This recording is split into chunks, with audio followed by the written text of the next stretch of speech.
In this lecture, what we are going to see is an Ipython notebook demo. Ipython notebook is going to be the tool we are going to use through this course because it is very useful for data analysis. It allows us to enter new code and test it in the moment, just the lines we want to test, and saving in memory calculations we have already made.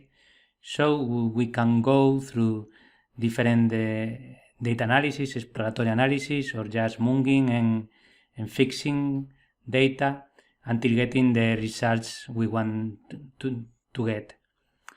After working with the Ipython notebook, we can also create programs and execute them all at the same time.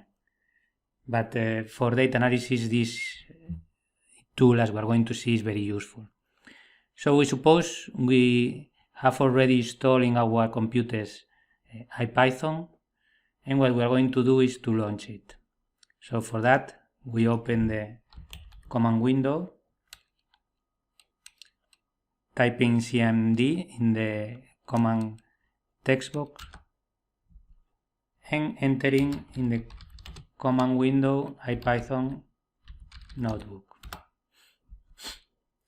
So a new tab in our Explorer and our navigator is going to be open, and here we see the different folders we have in our file management system. In the folder we have opened it. In next lesson we are going to see how to open it in one of these folders. So if we want to create a new notebook, we are going to go to this option. And here we see that the new tab is open with a title that we can change just clicking on it and entering how we want to call this notebook. So this can be saved afterwards and we can enter whenever we want to check it.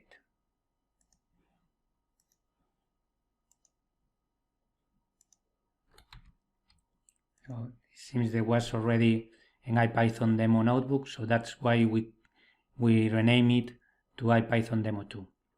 Okay, so then we see there are different options in the menu.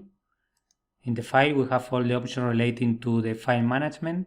We can create another notebook, we can open an existing one, make a copy, rename it, etc.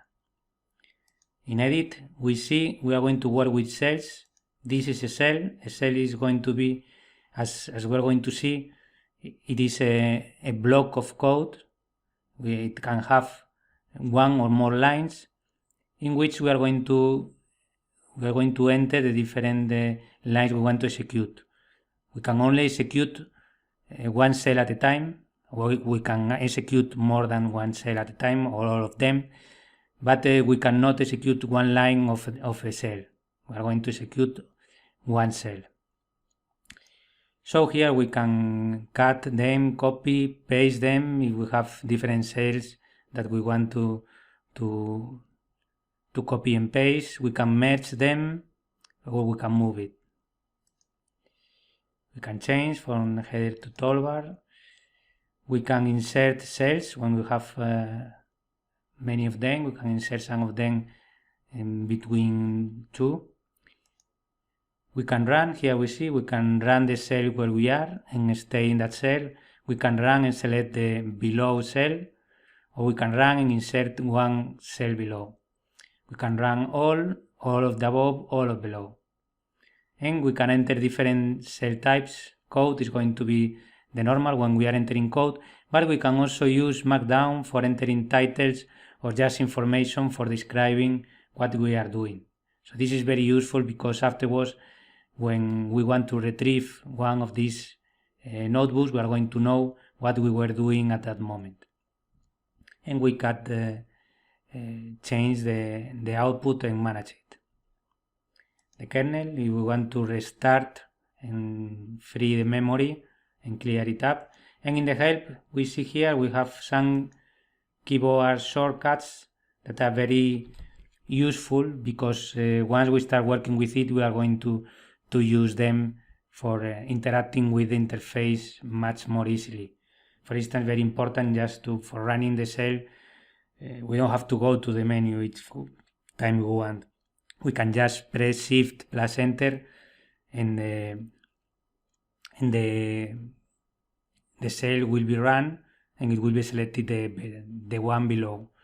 Or we can enter Control plus Enter to run the cell and stay in the same, or insert one below with Alt plus Enter. We see we have all the same options we have in the menu. We have then here, even we have more. As you see here, we have different headings that we can use them just pressing ESC and then the number of the heading we want to use just for entering titles. Can copy them, merge them, deleting them, etc. So this is just for each one to investigate and see which functions are going to be more useful. For instance, let's start.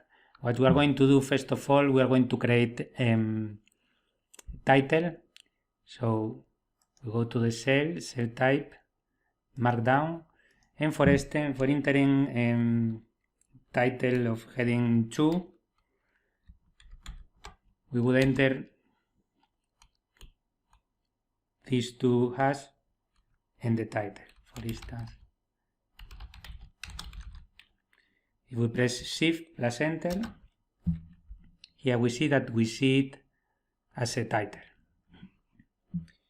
So next thing we're going to do is to use the command pylive inline just for importing libraries for data analysis.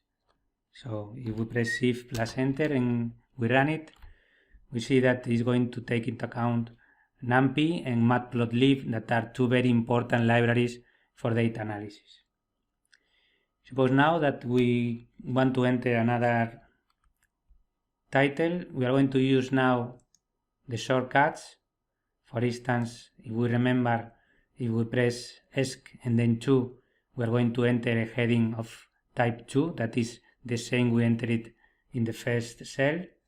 So we are in the cell, we press ESC and then 2, and we see that now we can enter whatever we want. Shift plus Enter, and we have another title. Here we are going to enter some libraries like pandas that is not included in the pylab. Shift plus Enter, and we are also going to enter one function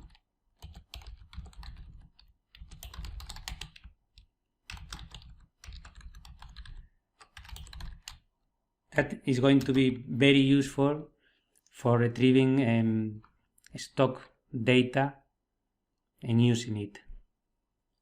We are going to get the information about the different clothes and prices that stock or security has had in the historically. Here, if we want, we can merge these two cells. We remember there was some function here. If we go merge cell below, now we have both of these lines in the same cell.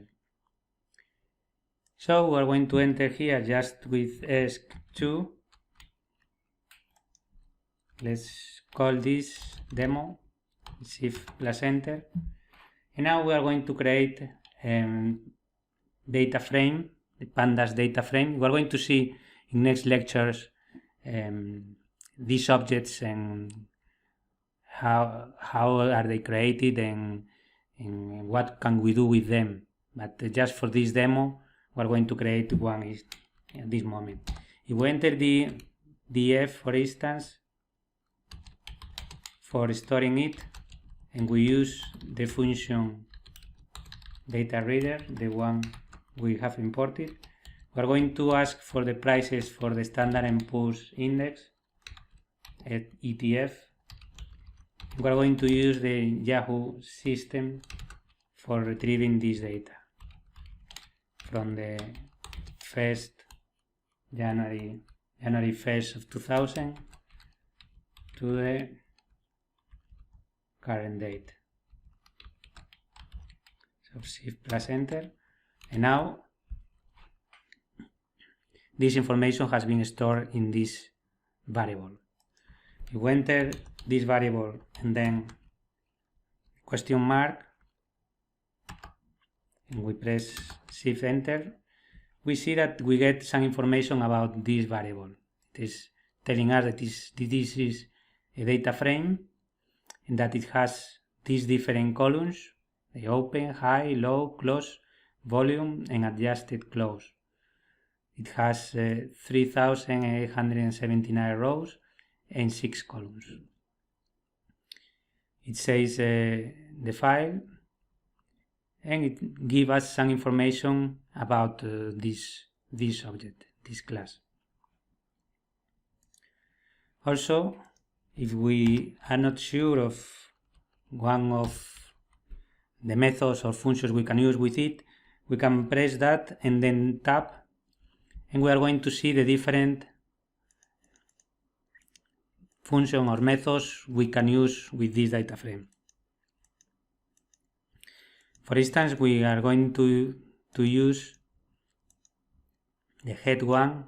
That is very useful. Just you can check what this function does. This is an instant method that, as I say here, returns the first n rows, and by default, if we don't enter any quantity, is going to return the 5 first rows.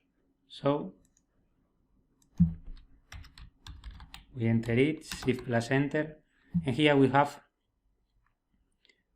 our first visualization of what it is inside this DEF. If we remember, there were more than 3,000 lines, more than 3,000 rows, all with the information about the price in each of the dates. The January 3rd, the open price was this one, the high this one, the low, the close, the volume, the trade volume, and the adjusted close. Other characteristic we can use, other feature and very interesting of Ipython Notebook, is that we can reduce. You see here, when we run a cell, the system gives a number to it. So this is like a list of the different information we have in this cell. If we want to retrieve it later on, for instance, if we want to enter out 7, we are going to get again what it was in this same cell. So what we are going to do now is to execute a plot to see a chart of these prices. For that, we are going to use the plot function, that is a matplotlib function. Using the index is this column with the dates as the x axis, and we are going to use the close column as the y axis. So we execute it, we run it with Shift plus Enter, and we are going to see a plot of how the closes, the prices